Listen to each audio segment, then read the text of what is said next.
It's new comic day, which means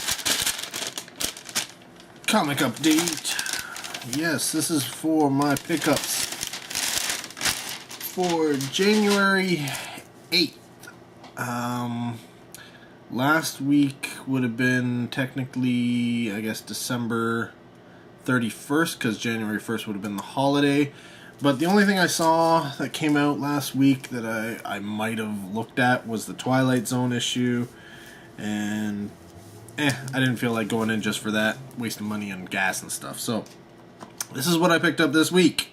First off, issue number 6 of RoboCop Last Stand.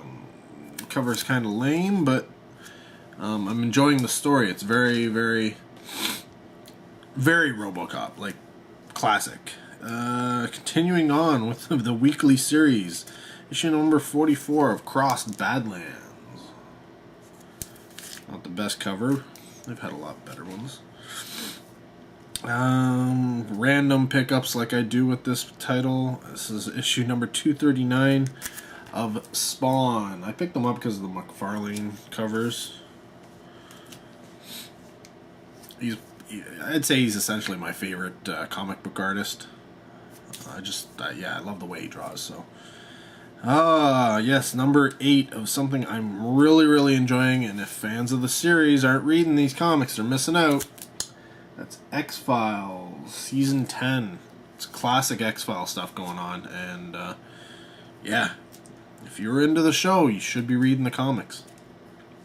Issue number 3 of a series that's really weird and bizarre. I don't know what's going on half the time, but yeah, Cryptozoic Man. Yeah, I read the first issue and I was just like, okay, this is just bizarre. And so, yeah, it's one of those series where, I don't know, it's cool, but it's so out there that it's just, wow. I'm sure it'll all come together eventually, but right now it's a lot of weird. Issue number 3 of Ash and the Army of Darkness. With the cover, yeah. I don't even know how you pronounce this guy. Suidam. But he's another person who I really like. He only does covers, and I really like his work because essentially he paints them. He paints, like on a canvas, and then they get digitized and put onto the comics. So it's one of the things that I like about him, and one of the reasons why I actually pick up a lot of comics just for his covers. Because, you know what? Comics are about the art, and that is actual art. It's not just somebody drawing cartoons. Not that that's not art, but, this guy's using a paintbrush and a canvas, So, to me, that takes it to that next level.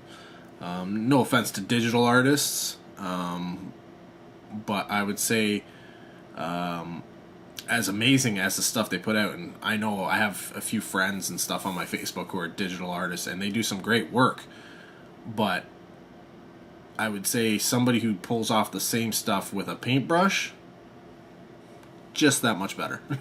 But that's just me. Maybe it's not just me. Maybe there's other people who feel that way. Finally, last one here.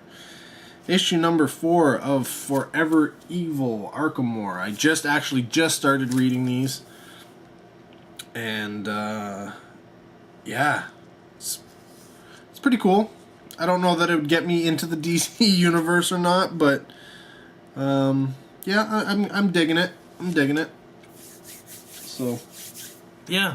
That's my pickups for this week at the comic shop. What did you get? That's the question. Yeah, if you're following these comic corner videos, then I'm guessing you're a comic collector of some sort. So, yeah, let me know. We'll have a discussion down below. What are you into? What are you reading regularly? I know there's a few people in, big DC. I'm not big on DC, so we're not going to get that thing. And I've actually stopped really buying superhero comics in general. I'm mostly out of the Marvel stuff now too.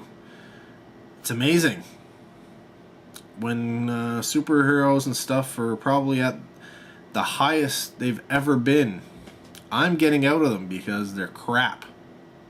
I'm sorry, man. Like, I'm tired of these giant epic storylines that aren't epic, but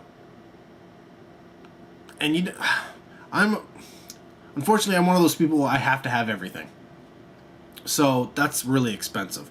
That's a lot of money, and I can't afford to be spending all that money on these things. So you know what? If you keep running these epic storylines that are supposed to affect the entire universe, if it doesn't affect the entire universe or everything isn't involved in that, it's null and void. I'm sorry, you blew it.